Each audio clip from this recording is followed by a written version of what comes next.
點樣提升仔女自我情緒嘅調整能力呢？仔女嘅情緒係好需要父母嘅回應嘅。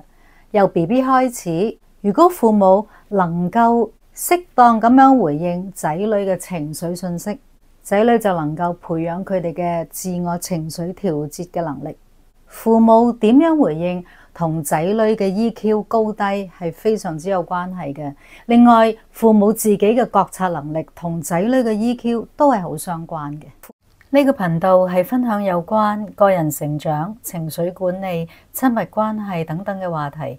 如果你想安排輔導約見，歡迎你寫個電郵俾我。傳統嘅教養方法，父母係唔太過睇重仔女嘅情緒嘅，覺得佢哋仲係年紀細，佢哋嘅問題只不過係雞毛蒜皮，好快就過噶啦，所以唔係咁重視佢哋嘅情緒感受嘅。呢個諗法啦，好危險噶。教養仔女淨係有愛係唔夠嘅，父母都需要關注仔女嘅情感同埋情緒。父母要學做仔女嘅情緒教練。情緒教練就係當仔女情緒化嘅時刻，父母就要把握去提供情緒輔導，教佢哋一啲重要嘅人生課題。情緒教練係唔會忽略或者反對仔女嘅悲傷、懼怕、憤怒等等嘅情緒表現嘅。佢哋會將負面情緒當成係生活嘅一部分，並且會接納嘅。好多父母都能夠關注仔女嘅需要，但係未必所有嘅父母都能夠提升仔女嘅情緒能力。有3類型嘅父母就係咁樣啦。首先係忽略型，佢哋睇輕仔女嘅情緒，唔理，覺得唔緊要。第二種係反對型嘅父母，佢哋唔滿意仔女有情緒，可能因為咁樣會罰佢哋、鬧佢哋。第三種係放任型嘅父母，佢哋會接受仔女嘅負面情緒，同埋會用同理心去回應佢哋，但係呢，就冇辦法俾一啲清晰嘅指引或者一啲規範。例如有個小朋友佢扭計唔肯返學，忽視型嘅父母呢，就會當冇發生咩事啦，然後就將佢中意嘅嘢俾佢，氹佢，例如俾部智能手機佢玩。反對型嘅父母呢，就會鬧佢哋，恐嚇要打佢哋。放任型嘅父母就會話唔想返學都係正常㗎，有時媽媽都唔想返工，然後呢，就繼續喺屋企同佢玩啊。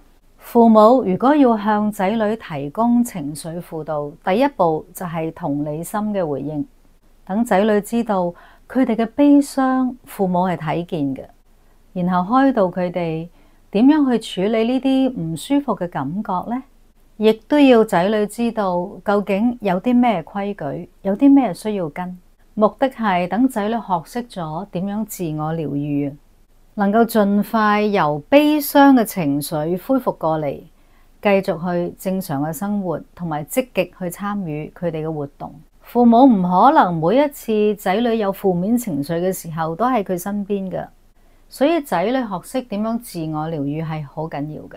同理心係有效教養仔女嘅基礎。首先，父母要好耐心咁聽下仔女去講件事係點樣發生嘅，同埋要聽佢講嘅背後佢有啲咩嘅情緒。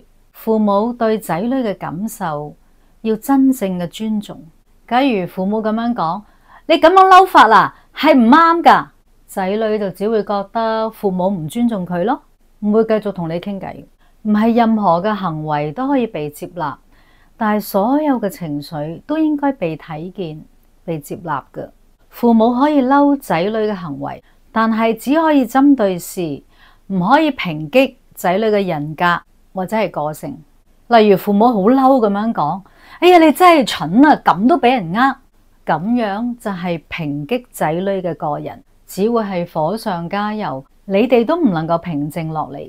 情緒輔導令仔女同埋父母越嚟越親近，整個家庭嘅親密感同埋尊重感都會提升，你哋更加能夠忍受家庭面對緊嘅問題。但係父母要留意，喺情緒輔導嘅同時，一樣要留意紀律，兩者係相輔相成嘅。父母之間有衝突係好正常嘅，但係一定要好好咁處理。如果唔係咧，對仔女造成好大嘅影響。仔女可能喺好多方面都會浮出一啲問題，例如係學業、情緒、行為、社交，都會影響佢哋身體嘅免疫力嘅。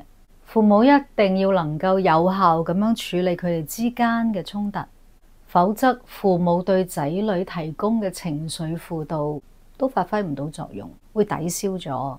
你哋可以參考，我有條片係講關於爭吵的藝術嘅。父親嘅影響門係好同壞，都係比較極端嘅。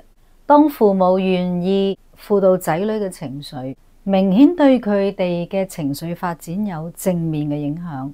相反，一個嚴厲、挑剔、忽略仔女情緒嘅父親，對仔女會造成深遠嘅負面影響。佢哋可能功課比較差，又經常同其他人打交，身體健康狀況都唔係咁好。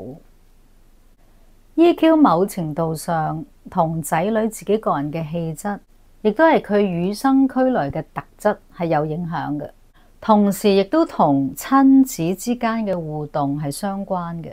仔女由 BB 開始，已經由父母對佢哋嘅情緒信息嘅回應，學識咗情緒係可以管理嘅，佢哋就可以由悲傷、憤怒、恐懼嘅情緒轉化成復原同埋安慰嘅感覺。做仔女嘅情緒教練一啲都唔易，父母要多啲嘗試，你哋都加油啊！